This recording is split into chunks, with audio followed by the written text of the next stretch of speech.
Growing up in the hood, especially as a teenager, there is no easier place to die than at a party. One night when I was 18, we had 2 parties to go to in one night, but there was one we knew we should hit before the other one because death. But I changed my mind at the last minute and we did the opposite. And guess what happened? The one we weren't supposed to go to last, we went there last. And there was even a rapper there performing. Well, he was before he got snatched off stage and stomped. The security guard got thrown through a glass door. And by the time we walked out towards the car, which was parked in the alley, by the way, all the guys that went to get the guns out the trunk were already back. And then artillery. That's all I heard. Everybody was running. Everybody ran into the next building for some reason and trapped themselves while everybody was shooting. And yeah, it was just a lot. The police end up shutting it down by walking through the middle of the street with AR-15s hanging around their neck, and this is all because we didn't go here first. Had we come hours earlier instead of going to the other party first, we would have had a good time, like everybody there said they were having before we showed up at 1 o'clock in the morning. Anyway, a teacher in Chicago told me that she wanted me to make a video speaking directly to the kids in the city, and it just reminded me of how dumb kids are. I wish I could show y'all a picture of me from high school. I was so stupid. You could just see it all in my face. But I don't have any pictures from high school. I deleted my Facebook damn near 10 years ago, and I have never backed up a phone a day in my life when I got a new one. But remembering how important it was back in school coming up on the South Side to hear an adult say something that actually made sense to my teenager brain,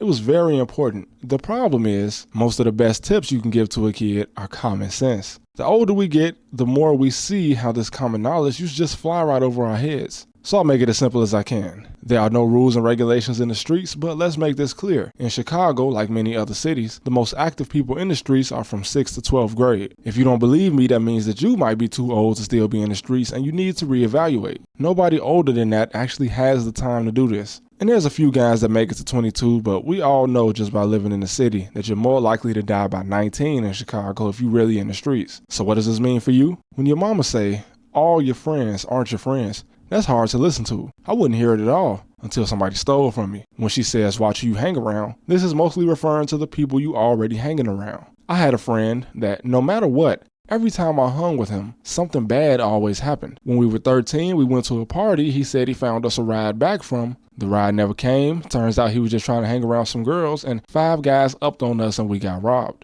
When we were 12, he set us up to meet some people at the movies. We took his route, and the next thing I knew, I woke up on the ground. Still don't know whether it was on purpose or not, but a car came down the wrong way and hit and ran us. Moving on, he gave us the address to a party in the hundreds in high school, but we from 79th Street, and my cousin couldn't find a parking spot. So we spun the block looking for a spot, and the car almost got shot up because they thought we was lurking. And not to mention, he was also one of them guys that thought he was a scammer, but all he did was get finessed. I could go on, but you get the point. In fact, I'm gonna just go on. Me and 3 of my friends caught a charge one day. It was a stupid case, but it was minor, so it was very simple. We did it, so we pled guilty. Took responsibility for our actions, But this one friend, he fought against us and said that we should try to take it to trial. Now, it's not totally his fault. His own mom misled him and told him that he shouldn't plead guilty, even though we definitely did it. But because we took responsibility, the charges got dropped. And believe me, that was a life lesson. The other lesson was to never listen to people in your age group. What do you really know?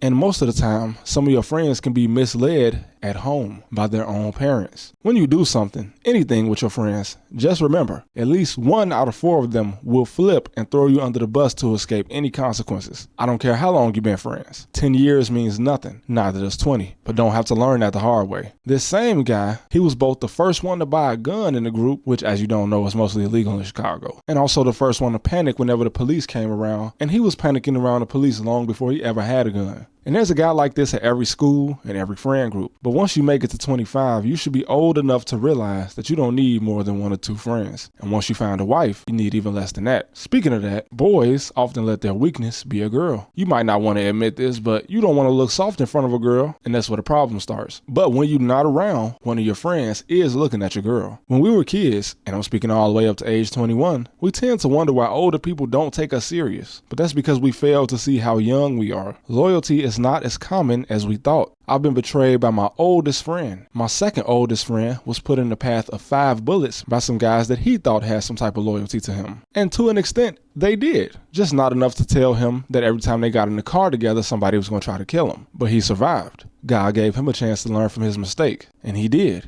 You might not get that same chance. Just remember that. When I was 18, I felt like nobody could touch me. All the bullets that flew past me and missed, I was too dumb to take a hint until I finally did. Will you get that same chance? That's a pretty crazy risk to try to find out, I can tell you that. But the best thing I ever did was leave. Not because it was dangerous, but because there was no other way I would have got the sense to stop putting myself in dangerous situations. I was cautious, yeah, but not enough. It's easy to have a lapse in judgment, almost as easy as it is to die. The price of life is cheap, and you know, like I know, there's no money in murder. At least in Chicago, people get killed for free, just like they go to jail for free. And when you get locked up, they'll say free you, but won't send you $1 because that's free. Trenches News said it best. They say free you because it's free.